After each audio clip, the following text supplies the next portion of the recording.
आप में से हर शख्स का कभी ना कभी वास्ता एंटीबायोटिक से ज़रूर पड़ा होगा। ये एंटीबायोटिक्स क्या होती हैं और ये किस लिए इस्तेमाल होती हैं और इनको कब इस्तेमाल करना चाहिए, इसके मतलब मैं आज आपको बताऊंगा। मैं हूं शराज अहमद सियाल और आप देख रहे हैं मेरा यूट्यूब चैनल। एंटीबायोटिक के मतलब हम डिस्कस करेंगे। एंटीबायोटिक जो है ये जरासीमों को मारने के लिए, बैक्टीरिया को ख़त्म करने के लिए इस्तेमाल होती हैं। जो बीमारियां होती हैं उनमें जो बैक्टीरियल बीमारियां होती हैं जिसमें इन्फेक्शन वगैरह के चांसेस हो जाते हैं, उनको एंटीबायोटिक से ठीक किया जाता है। और पाकिस्तान और इर्द गिर्द के ममालिक में, इंडिया, पाकिस्तान, अफ़गानिस्तान वगैरह में तो एंटीबायोटिक्स बहुत ज़्यादा इस्तेमाल होती हैं और अंधाधुंध इस्तेमाल होती हैं। और बहुत से लोग इनके नामों से भी वाकिफ़ हैं और इनको इस्तेमाल करते हैं। इसमें अमाक्सल, अगमेंटन, सिप्रोफ्लॉक्सासिन, सफिक्सियम, ये बच्चों से लेके बड़ों तक हर शख्स को कभी ना कभी इसको ज़रूर इस्तेमाल करता है। और बीमारियों को कंट्रोल करने के लिए ये एंटीबायोटिक बड़ी बेहतरीन मेडिसिन होती हैं। ये जिस्म में इन्फेक्शन को ख़त्म करने के लिए इस्तेमाल की जाती हैं। बुनियादी तौर पर एंटीबायोटिक मुख्तलिफ़ किस्म की होती हैं और ये मुख्तलिफ़ कैटेगरीज में होती हैं। ये कमज़ोर भी होती हैं, नॉर्मल भी होती हैं, ये हाई लेवल की भी होती हैं। जो बड़ी बीमारी होती है उसके लिए हाई रिकमेंडेड, हाई डोज और ताकतवर तरीन एंटीबायोटिक इस्तेमाल की जाती हैं। आमतौर पर लोगों को बुखार होता है तो उसके लिए भी एंटीबायोटिक का इस्तेमाल होता है और एंटीबायोटिक के इस्तेमाल के बाद जो है वो बीमारी ठीक होती है। एंटीबायोटिक हमारे जिस्म में इन्फेक्शंस को कंट्रोल करने के लिए इस्तेमाल होती हैं। ये हमारे जिस्म में मौजूद जो इन्फेक्शन वगैरह होती है, बैक्टीरिया की इन्फेक्शन होती है, सिर्फ उसी को ही ख़त्म करती हैं। अगर हदा नास्ता किसी को वायरल इन्फेक्शन होती है तो उनके लिए ये बिल्कुल भी नहीं होती। फ़र्ज़ करें किसी शख्स को ज़ुकाम नज़ला लगा हुआ है, उसको वायरल इन्फेक्शन कहते हैं और ये वायरस की वजह से होती हैं। जो वायरस वाली इन्फेक्शन होती हैं उनमें एंटीबायोटिक्स बिल्कुल असर नहीं करती। ये सिर्फ बैक्टीरिया में असर करती हैं और बैक्टीरियल इन्फेक्शन को ये कंट्रोल करती हैं। आमतौर पर ऐसा होता है कि लोग एक या दो खुराकें या डोजें खा के इनको छोड़ देते हैं। ऐसा नहीं करना चाहिए। एंटीबायोटिक्स को कम से कम 3 और 5 और 7 दिन तक इस्तेमाल करना चाहिए ताकि इसका कोर्स कंप्लीट हो सके। जो ही एंटीबायोटिक का कोर्स कंप्लीट होता है तो ये हमारे जिस्म से जिस मर्ज़ के लिए हम इस्तेमाल कर रहे होते हैं उसका खात्मा कर देती है, उनके जरासीमों को मार देती है और इन्फेक्शन और पस वगैरह को ख़त्म कर देती है, जिससे हमारी तबीयत ठीक हो जाती है।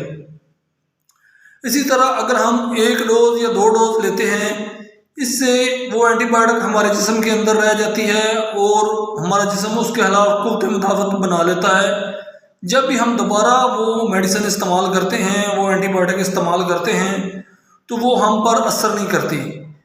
और उसके बाद जब भी हम वो मेडिसिन इस्तेमाल करते हैं तो उसका हमें फ़ायदा नहीं होता। फ़र्ज़ करें अक्सर लोग सेप्ट्रॉन वगैरह इस्तेमाल करते हैं, लेकिन अगर ये 1-2 डोज खा के इसको छोड़ दिया जाए तो इसका सही असर नहीं होता।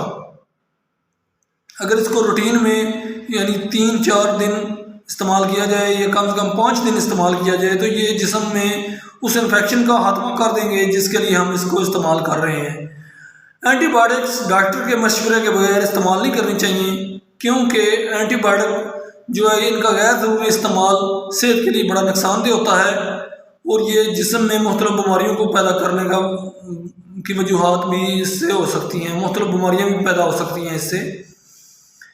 इसलिए जब भी आप एंटीबायोटिक इस्तेमाल करें तो खुद से इसको ना इस्तेमाल करें। और घर में अक्सर लोगों के पड़ी होती हैं गोलियां, वो किसी एक के लिए लेकर गए और दूसरे ने भी खा ली। इस तरह करने से बहुत ज़्यादा मसला हो जाता है, क्योंकि वही बीमारी अगर एक बंदे को लगी हुई है और दूसरे को लगी हुई है, ज़रूरी नहीं कि उसी के लिए भी वही एंटीबायोटिक इस्तेमाल हो। उसके लिए अलग एंटीबायोटिक इस्तेमाल की जा सकती है और होती है। इसके लिए आप अपने डॉक्टर से مشورہ کریں تو بہتر ہوتا ہے، کیونکہ یہ جتنی زیادہ ہائی ڈوز ہم اینٹی بایوٹک استعمال کرتے ہیں اتنی زیادہ ہمارے جسم کے اوپر اس کے برے اثرات ہوتے ہیں، اور یہ جتنی طاقتور ترین اینٹی بایوٹک استعمال کی جاتی ہے اتنا ہی اس کے اثرات کو ختم ہونے میں ٹائم لگتا ہے۔ یہ اینٹی بایوٹک مختلف بیماریوں میں استعمال ہوتی ہیں، مثلاً کوئی پھوڑا نکل آیا ہے، بخار ہو گیا ہے، کوئی آپریشن کروایا ہے، یا کوئی انفیکشن جسم میں ایسا ہو گیا ہے جو کہ نظر بھی نہیں آ رہا۔ اس طرح آنکھوں کے آپریشنوں کے بعد بہت زیادہ استعمال ہوتی ہے۔ بعض اینٹی بایوٹک جو ہے یہ انجیکشن کی صورت میں ہوتی ہیں، یہ گولیوں کی صورت میں ہوتی ہیں، یہ قطروں کی صورت میں ہوتی ہیں، تو یہ مختلف نوعیت پہ ان کی شیپ بھی چینج ہوتی ہے اور ان کا استعمال بھی چینج ہو جاتا ہے۔ عام طور پر جو اینٹی بایوٹک استعمال ہوتی ہیں ان میں ماکسل ہے، اگمنٹن ہے، میٹرونیڈرازول ہے جس کو عرف میں فلیجل کہا جاتا ہے، سپروفلاکساسین ہے، ڈاکسی سائیکلین ہے۔ اس طرح کی اینٹی بایوٹکس ہیں جو روٹین میں استعمال ہوتی ہیں۔ ویلوسیف وغیرہ ہیں، یہ بڑی ہائی قسم کی اینٹی بایوٹک ہوتی ہیں جو کہ لوگ استعمال کرتے ہیں۔ اور خاص طور پر جب بچوں کی باری آتی ہے تو آج کل دیکھا یہ گیا ہے کہ اب جتنے بھی بڑے ڈاکٹر کے پاس جاتے ہیں وہ آپ کو ہائی ریکمینڈڈ اینٹی بایوٹک تجویز کرتا ہے، جس سے بچے آپ کے فوری طور پر ٹھیک ہو جاتے ہیں۔ اس کا نقصان یہ ہوتا ہے کہ بچوں کی قوت مدافعت کمزور ہو جاتی ہے اور ان کے اوپر چھوٹی اینٹی بایوٹک کوئی بھی یا سستی اینٹی بایوٹک اثر نہیں کرتی، جس کے لیے آپ کو بعد میں مسئلے مسائل پیش آتے ہیں اور وہ بچوں کی قوت مدافعت کمزور ہو جاتی ہے، جس کی وجہ سے آپ بار بار اسی ڈاکٹر کے پاس جاتے ہیں جو کہ آپ کو ہائی لیول کی میڈیسن دیتا ہے جس سے آپ کے بچے ٹھیک ہوتے ہیں۔ والدین خوش ہو جاتے ہیں کہ ہمارے بچے نے فوری طور پر ریکور ہو گئے، فلاں ڈاکٹر کے پاس گئے ہیں، لیکن وہ ڈاکٹر آپ کو جب ہائی لیول کی اینٹی بایوٹک دیتا ہے تو اس کی ایک ہی ڈوز سے آپ کو آرام آ جاتا ہے، ایک انجیکشن لگاتے ہیں تو وہ آرام آ جاتا ہے۔ اس کا فائدہ یہ ہوتا ہے کہ لوگوں کا ٹائم بچ جاتا ہے اور ڈاکٹر کے مریض بڑھ جاتے ہیں، لیکن اس سے جو مریض ہوتا ہے اس کا بہت زیادہ نقصان ہوتا ہے، کیونکہ اگر ایک ہی دفعہ کسی پہ بمپ گرا دیا جائے تو اس کا بہت زیادہ نقصان ہوتا ہے۔ یہ ایسی سمجھ لیں کہ بیماری کے اوپر بمپ گرا دیا جاتا ہے اور وہ سب کچھ ملیا میٹ جسم کا نظام درہم برہم کر دیتا ہے۔ اگر بیماری کو آہستہ آہستہ ختم کیا جائے تو وہ جسم کے لیے بھی بہتر ہے، مریض کے لیے بھی بہتر ہے، اور اس سے صحیح طرح آرام آتا ہے اور بڑی جلدی مریض بعد میں اتنی جلدی بیمار نہیں ہوتا، کیونکہ اس کو آہستہ آہستہ اگر آپ کسی کو ایک انجیکشن لگا کے اس کو وقتی طور پر تو آرام دے دیں گے، لیکن چند دن کے بعد اس کو دوبارہ یہ انفیکشن ہو جائے گی اور اس کے اوپر پھر وہ اینٹی بایوٹک اثر نہیں کرے گی جو آپ نے پہلے استعمال کی تھی۔